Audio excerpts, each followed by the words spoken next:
গোসল ফরজ হয়ে গেলে কিভাবে আপনার গোসল করতে হবে, তারা এই নিয়ম অনুসারে আজও পর্যন্ত গোসল ফরজ হওয়ার পরে গোসল করে নাই, তাদের কিন্তু আজও পর্যন্ত শরীরটা পবিত্র হয় নাই। যারা নিয়ম অনুযায়ী, যাদের পরনের লুঙ্গি, পরনের জামা, পরনের কাপড়, পরনের পায়জামা যাদের নাপাকি যাদের লেগে গিয়েছে, তারা যদি সঠিক নিয়মে, তারা যদি আপনার কাপড়টা সুন্দর করে যদি ধৌত না করে সঠিক নিয়মে, সেই কাপড় 1000 বার ধৌতও যদি করে, সেই কাপড় পরে যদি নামাজ আদায় করে, তাহলে তার নামাজ আদায় করা হবে না। সুন্নাহ অনুযায়ী তার কাপড় ধৌত হয় নাই, তার সঠিক নিয়মে কাপড়টা ধৌত হয় না। আজকে আমরা সেটা শিখে যাব। এরপরে আজকে কোনো লজ্জার কোনো কারণ নাই, গোসল ফরজ হতেই পারে প্রিয় মা। যারা সাবাল্যিকা নারী এবং সাবাল্যিকা পুরুষ যারা হয়ে গিয়েছে, তাদের উপর বিয়ে করলেও হয়তোবা, বিয়ে করলে যে আপনার গোসল ফরজ হবে আর বিয়ে না করলে যে আপনার গোসল ফরজ হবে না, এমন কিছু না। অনেক সময় কিন্তু আমার যুবক ভাইয়েরা রাতে বিভিন্ন রকমের স্বপ্ন দেখে, বিভিন্ন রকমের স্বপ্নে দেখে যদি দেখা যাচ্ছে বীজ্র বের হয়ে যায়, প্রিয় আমার মা, কেউ লজ্জা করবেন না, এটা শেখার জন্য বলছি। আমার প্রিয় যুবক ভাইরা, কেউ লজ্জা পাইবেন না। যদি বীজ্র বের হয়ে যায়, ভালো করে খেয়াল করতে হবে, স্বপ্নের মাধ্যমে বা যে কোনো কারণে যদি কোনো পুরুষের যদি বীজ্র বের হয়ে যায় স্ত্রী সহবাস সহ, তাহলে তার উপর গোসল ফরজ হয়ে যায়। তার উপর কি হয়ে যায়? গোসল ফরজ হয়ে যায়। এই গোসল ফরজ হওয়া অবস্থায় সে কয়েকটা কাজ করতে পারবে না। মসজিদে প্রবেশ করতে পারবে না, কাবা শরীফ তওয়াফ করতে পারবে না। কয়েকটা কারণ আছে প্রিয় আমার কলিজার টুকরামা, এইগুলো করা যাবে না, ডাইরেক্ট হারাম। ফরজ হয়ে গেলে আপনার কি করতে হবে? যারা স্বামী স্ত্রী আছেন, আমি তাদেরকে বলছি, যারা যুবক ভাইয়েরা আছেন, আমাদের যুবক ভাইদের প্রায় কিন্তু কিরকম হয়, যুবক ভাইয়েরা লজ্জা পাইবেন না। আসলে অনেকেই লজ্জাতে জিজ্ঞাসা করে না, অনেকেই লজ্জাতে জিজ্ঞাসা করে না যে কার কাছে জিজ্ঞাসা করবো, সে কি ভাববে মনে মনে। কিন্তু না ভাই, এটা লজ্জার কোনো কারণ নাই। পৃথিবী ছেড়ে প্রত্যেকের চলে যেতে হবে, এটা লজ্জার কোনো কারণ নাই। আমার বাবার সাথে আমার মায়ের বিয়ে না হইলে আমি পৃথিবীর বুকে আসি নাই। আপনার বাবার সাথে আপনার মায়ের বিয়ে না হইলে আপনিও কিন্তু পৃথিবীর বুকে আসেন না। এটা লজ্জার কোনো কারণ না, এটা বয়ে আসতেছে সেই যুগ থেকে প্রিয় আমার মা, প্রিয় আমার যুবক ভাইরা, এটা নিয়ে আপনারা লজ্জা পাইবেন না। সর্বপ্রথম আপনার কি করতে হবে জানেন? সর্বপ্রথম আপনার একটা পাত্রে পানি নিতে হবে। পানি নিয়ে আগে আপনার লজ্জা স্থান বাম হাত দিয়ে সুন্দর করে কি করতে হবে? এক হাত দিয়ে পানি ঢালতে হবে, আর এক হাত দিয়ে লজ্জা স্থান সুন্দর করে ডলে আপনার ধৌত করতে হবে। এরপরে যখন ধৌত করা হয়ে যাবে, এরপরে আপনার কি করতে হবে? সুন্দর করে সাবান দিয়ে দু হাতটা পরিষ্কার করতে হবে। পরিষ্কার করার পরে এরপর যদি আপনি অজু করেন, গোসলে হচ্ছে 3 ফরজ, ভালো করে খেয়াল করবেন, গোসলে হচ্ছে 3 ফরজ। গড়গড় সহ কুলি করা, নাকের নরম স্থানে পানি পৌঁছানো, সমস্ত শরীর উত্তম রূপে ধৌত করা। উত্তম রূপ কাকে বলে? উত্তম রূপ মানে এমনভাবে ডলে ডলে সমস্ত শরীর ধৌত করতে হবে যেন শরীরের একটা পশম পর্যন্ত যেন শুকনা না থাকে। আপনার শরীরে যদি একটা পশম যদি শুকনা থাকে, তাহলে আপনার গোসল কিন্তু হয় নাই, আপনার গোসল কিন্তু হয় নাই। ভালো করে খেয়াল করতে হবে প্রিয় আমার মা, প্রিয় আমার যুবক ভাইয়েরা, যারা ফুসুত করে বা খুব দ্রুতভাবে আপনি ট্যাপের ভিতরে গিয়ে ট্যাপের সামনে দাঁড়ায় এপাশে ওপাশে গোসলের নিয়ম মানলেন না, এমনিভাবে অজু না করে গোসলের ফরজ না আদায় করে আপনি গোসল করে আসলেন, আপনার কিন্তু গোসল হয় নাই, আপনার শরীর কিন্তু এখন অপবিত্র রয়ে গেছে। ভালো করে খেয়াল করেন, ভালো করে জানেন, এই অবস্থায় আপনি যতই নামাজ পড়েন না কেন, আপনার নামাজ কিন্তু কবুল হয় নাই। যদি আল্লাহ রব্বুল আলামিন দয়া করে যদি আপনার নামাজ কবুল করে, যে আপনি বুঝতে পারেন নাই, ভুল করেছেন, আজকে আলোচনা শুনে বুঝবেন যে আপনি জীবনে কত ভুল করেছেন। আজকে আপনি বুঝতে পারবেন, নিজের কাছে নিজে প্রশ্ন করবেন। এরপর আপনার করতে হবে কি? সুন্দর করে আগে বাম হাত দিয়ে লজ্জা স্থানটা সুন্দর করে ধৌত করে, এরপরে 2 হাত সুন্দর করে আপনার ধৌত করতে হবে।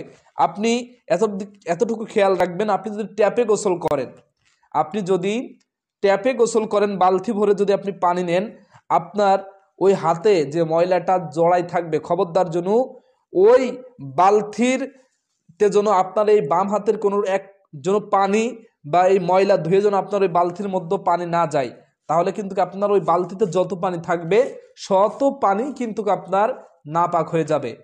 ওই পানিতে আপনি গোসল করতে পারবেন না, ওই পানি ঢেলে ফেলে দিয়ে আবার আপনার পানি নিতে হবে।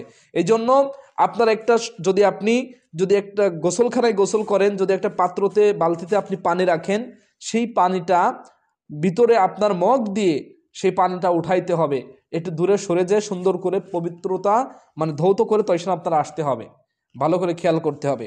এরপরে আপনি কি করবেন, অজু করা হচ্ছে সুন্নাহ। যদি আপনি গোসল ফরজ হয়ে গেছে আপনার, আপনি প্রত্যেকটা গোসল করার সময় যখনই আপনি গোসল করেন না কেন আপনি অজু করে নেবেন, এটা হচ্ছে সুন্নাত। আপনি অজু করে গোসল করবেন, এটা হচ্ছে সুন্নাত। আপনার পা আগেতে ভিজাতে হবে না। আগে যে নিয়মগুলো দেখাই দিলাম আপনার অজু করার, এই নিয়মগুলো আপনি ফলো করবেন, শুধু পা ধৌত করবেন না। পা যে সময় আপনি গোসল থেকে বের হয়ে চলে আসবেন তখন আপনি লাস্টে পা ধুয়ে আসবেন, আগে আপনি সম্পূর্ণভাবে অজু করবেন। শুধু পা ধোয়া বাদে যেভাবে প্র্যাকটিক্যালে অজু করে দেখাইছি এভাবে অজু করবেন, ফরজ হয়ে গেল। এভাবে হচ্ছে সুন্নাত, তাহলে আপনার ফরজও আদায় হয়ে যাচ্ছে, সুন্নাতও আপনার আদায় হয়ে যাচ্ছে। প্রিয় আমার বন্ধুগণ, এরপর আপনার নাভিতে একটু পানি নিয়ে সুন্দর করে নাভিটা কি করবেন, পরিষ্কার করবেন। এরপরে কানের ভিতর হাত দিয়ে এরকম সুন্দর করে আপনি কানের মধ্যে নগুলে পানি নিয়ে কানের ভিতর সুন্দর করে এরকম ভাবে ঘোরাবেন। এরপরে আপনি গোসল যদি আপনার ফরজ হয়ে যায়, সর্বপ্রথম আপনি ডান কোনা 3 বার পানি নেবেন, ডান কাঁধে 3 বার পানি নেবেন। এরপরে আপনি বাম কাঁধে 3 বার পানি নেবেন। এরপরে আপনি মাথার উপর পানি নেবেন। পানি নিয়ে সর্বপ্রথম ডান কোনা ভিজাইতে হবে, ভালো করে মনে রাখবেন। অজু করার পরে আপনি ডান কোনা ভিজাইতে হবে, তারপরে বাম কোনা, তারপরে আপনার মাথার উপরে 3 বার আপনি পানি নেবেন। এরপরে শরীরটা সুন্দর করে সম্পূর্ণ জায়গা সুন্দর করে আপনি ডলবেন। যারা মা বোনেরা আছেন তাদের চুলের বেনি যদি বাঁধা থাকে, চুলটা ছেড়ে দিবেন। চুলের কোনো অংশও যেন আপনার শুকনা না থাকে। প্রিয় আমার বোনেরা, এদিকে আপনাদের খেয়াল রাখতে হবে, চুলের কোনো অংশ যেন আপনার শুকনো না থাকে। এরপরে আপনার পুরা শরীরটা সুন্দর করে আপনার কি করতে হবে, ডলতে হবে হাত দিয়ে, যেন কোনো অংশ যেন আপনার একটা পশম পর্যন্ত যেন আপনার শুকনা না থাকে। এরকম করে সুন্দর করে আপনার গোসল যখন শেষ হয়ে যাবে, এরপরে আপনার কি করতে হবে, পানি পায়ে নিয়ে, এরপরে আপনার কি করতে হবে, আপনার সর্বশেষে পানি পায়ে নিয়ে আপনার গোসলখানা থেকে বের হয়ে চলে আসতে হবে। এই অবস্থায় যদি আপনি করেন তাহলে সুন্নাও আদায় হয়ে গেল, গোসলের ফরজও আপনার আদায় হয়ে গেল। গোসলের ফরজ হচ্ছে 3টি: গড়গড় সহ কুলি করা, নাকের নরম স্থানে পানি পৌঁছানো, সমস্ত শরীর উত্তম রূপে ধৌত করা। এরপরে আপনি যে লুঙ্গিটা পরে আসেন, এদিকে আপনার সর্বপ্রথম খেয়াল রাখতে হবে। আপনি যে লুঙ্গিটা পরে আসছেন, এই লুঙ্গিতে যদি আপনার কোনো বীজ্র বা কোনো যদি নাপাকি যদি জড়াই থাকে, আগে সুন্দর করে যতটুকু আপনার জড়াবে যে অংশে, সেই অংশটুকু আগে আপনার সুন্দর করে ধৌত করে ফেলতে হবে। 3 বার সুন্দর করে কি করবেন, ধৌত করে ফেলবেন, যেন ওই অংশ যেন আপনার পুরা লুঙ্গিতে যেন জড়াই না যায়, এদিকে খেয়াল করতে হবে। এবার আমাদের গোসল কিভাবে করতে হবে সেটা আমরা শিখে ফেললাম। এরপরে আমরা কাপড় ধোয়া শিখব। যদি আপনার আমার শরীরে যদি স্ত্রী সহবাস করা হয় কোনো কাপড় পরে, লুঙ্গি পরে, দেখা যাচ্ছে আমরা রাত্রের বেলা ঘুমিয়ে আছি, যুবক ভাইয়েরা, লজ্জার কোনো কারণ নাই, আমাদের স্বপ্নের দোষ হয়ে গিয়েছে, আমাদের বীজ্র বের হয়ে গিয়েছে, সেক্ষেত্রে আমাদের কিভাবে আমাদের লুঙ্গিটা, কিভাবে আমাদের প্যান্টটা ধৌত করতে হবে, প্রস্রাব লাগে গেছে কিভাবে আমাদের সেই প্রস্রাবের লুঙ্গিটা, আমাদের প্রস্রাবের প্যান্টটা কিভাবে আমাদের ধৌত করতে হবে, খুবই গুরুত্ব সহকারে শুনবেন প্রিয় আমার ভাইরা। সর্বপ্রথম একটা বালতিতে আপনি পানি নেবেন। বালতিতে পানি নিয়ে আগে তো যেখানে নাপাকি লেগে আছে সেই অংশটা কি করবেন, আগে সুন্দর করে ধৌত করে সেই নাপাকিটা ফেলে দিবেন। এরপরে সুন্দর করে একটা বালতিতে পানি নেবেন। বালতিতে পানি নেওয়ার পরে তারপরে ওই বালতিতে আপনি আপনার লুঙ্গিটা সুন্দর করে ভিজায়ে ডলবেন, এরকম হাত দিয়ে সুন্দর করে ডলবেন। ডলার পরে ওই পানিটা ফেলে দিবেন, আর হাতের ওই লুঙ্গিটা সুন্দর করে চিপড়াবেন। চিপড়ায় ওই বালতিতে আবারও পানি নেবেন। পানি নিয়ে আবারও লুঙ্গিটা একটু ধুবেন, ধুয়ে লুঙ্গিটা চিপড়াবেন, পানি ফেলে দিবেন। আবার ওই বালতিতে পানি নেবেন, পানি নেওয়ার পরে আবার লুঙ্গিটা সুন্দর করে ধৌত করে চিপড়ায় ফেলে দেবেন। এরকমভাবে আপনার 3 বার, বালতিতে পানি 3 বার নেবেন, 3 বার নিয়ে আপনার 3 বার আপনার লুঙ্গিটা ধৌত করবেন। এটা সুন্নাহ, ভালো করে খেয়াল রাখবেন। এই রকমের এই নিয়মে যদি আপনি আপনার কাপড় যদি না ধুয়ে থাকেন, তাহলে আপনি যত নামাজ পড়েছেন এই পর্যন্ত, আপনার এই নিয়মে যে গোসলের ফরজ যে নিয়মটা বললাম কিভাবে আপনার গোসল করতে হবে, এই নিয়মে যদি আপনি গোসল না করে থাকেন আমার প্রিয় মা, প্রিয় আমার ভাইয়েরা, তাহলে আপনি জীবনে যত নামাজ পড়েছেন, যত ইবাদত বন্দেগী করেছেন, আল্লাহ তাআলা আপনি জানেন না, এই জন্য যদি দয়া করে আপনাকে ক্ষমা করে আর দয়া করে যদি আপনার নামাজগুলো ইবাদতগুলো কবুল করে নেয়, তাহলে আলহামদুলিল্লাহ প্রিয়।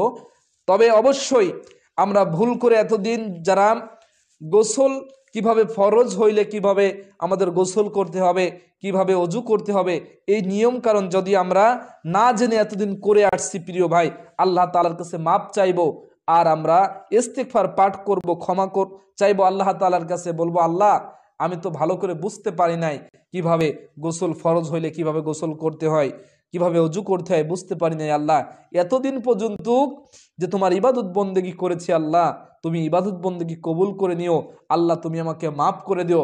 এখন থেকে সঠিক নিয়মে গোসল করব আর সঠিক নিয়মে অজু করব। আমার প্রিয় দর্শক শ্রোতা, যে যেখান থেকে আমার আলোচনাটি শুনতেছেন, যারা নতুন এসেছেন আমার চ্যানেলে, প্লিজ দয়া করে আমার চ্যানেলটি সাবস্ক্রাইব করার অনুরোধ রইল।